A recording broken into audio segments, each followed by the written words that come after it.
Tapos itong si tita biglang naging wild. Kumandong sa akin. So sinamantala ko na. Hanggang sa nakarating na kami ng banyo. Nang makita ko si MJ, nakasuot siya ng pulang dress. Maputi siya, maganda at mahaba ang buhok. At doon na ako umupo sa tabi ni MJ.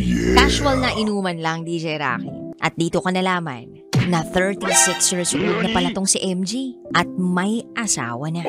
Nung gabing yun, tinawag ko siyang tita. Lasing na kami nun. 4 na lang kaming natira. Tapos itong si tita biglang naging wild. Kumandong sa akin. So sinamantala ko na. Hanggang sa nakarating na kami ng banyo. At doon na nangyari ang hindi dapat mangyari. The next day, minessage ko siya, nagkausap kami. At ang sabi niya, hindi raw niya malilimutan lahat ng nangyari. Alam daw niya lahat ng yun. Target lock daw siya sa akin. Sa isip ko matindi pala si tita. Tinanong ko siya kung gusto ba niyang ulitin namin yung nangyari. At nagulat ako sa sinagot ni tita sa akin. Your place or my place?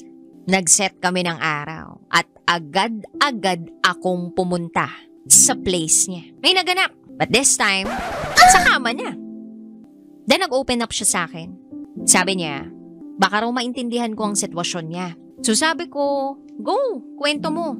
So shinare niya sa akin, nakabit daw siya ng supervisor niyang Pinoy sa department nila. Huh? Oo, DJ Rocky. Kabit ako ni tita, tapos kabit pa siya ng supervisor niya. Huh? Oh, diba?